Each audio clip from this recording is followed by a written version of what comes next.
My passion lies in architecture, building and interiors. But for many years these industries have been very separate. But they've evolved. They're now using the same design skills, considerations and even materials. This house and garden I'm about to show you is the perfect example of why it's evolved. So come and join me as we have a look at a house I like to call Hampton's Australian style.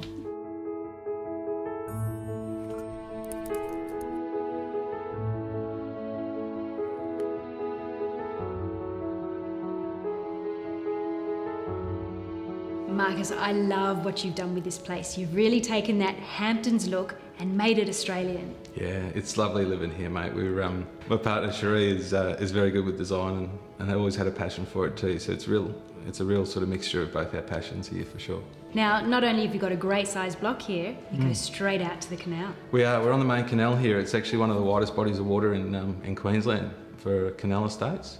So we've got about 1,050 square metre block here and 45 metre quay line. Wow. So plenty of room for a bigger boat. I've just got to win the lotto.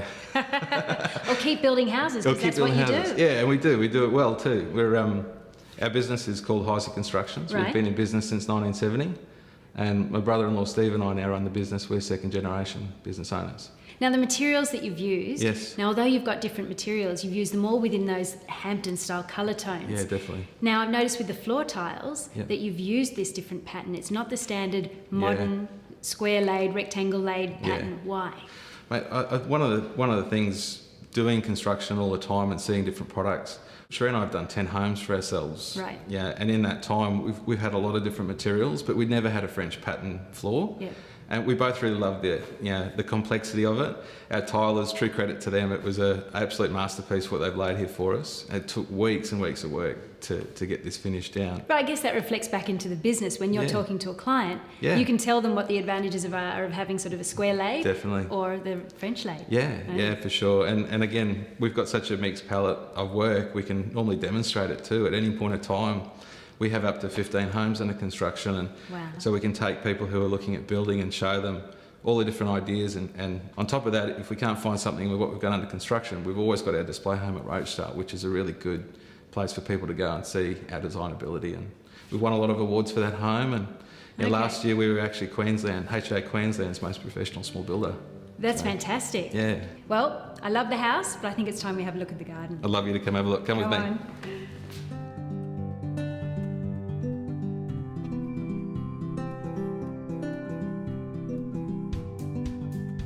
So Mark has built this beautiful home, Yep. and now you get to take care of this gorgeous garden.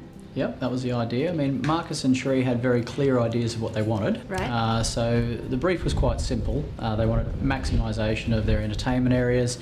They wanted a seamless integration of the pool area with their living areas and from the inside, so we could blur those lines from inside to out. And then to cap it off, we needed to give the kids as much room as they could to run around and do what kids do. So what are the council requirements for something like that? Well, we need to maintain clearances off the revetment wall. We can't go within 1.5 metres, but the actual tricky ones are more structural. So for instance, in this one, we needed to put, I think from memory, it was about 35 piers, timber piers underneath the pool, and complement that with the 90 that have gone under the house that Marcus had put in there. That was a massive undertaking. That's enormous. So you've created the pool. It's got this beautiful composite decking around it. Yep. Then you've got the garden and the beach. This place has a beach. It does. It has a beach. So that was a bit of a must for Marcus. He likes his toys and likes the interesting components of the landscape. So for that one, it was easy enough. I mean, once it was designed in, the trick was actually making sure the materials were here during the build, because once the build was done, we've lost access. So we had 16 1.5 tonne bulker bags just sitting there waiting, all covered up. And once a great unveiling was able to happen, it was just all hands on deck, and we went in and spread it around and put it on a geofabric base to take care of the tidal problems that would have occurred here otherwise. And we have the beach that you see here today.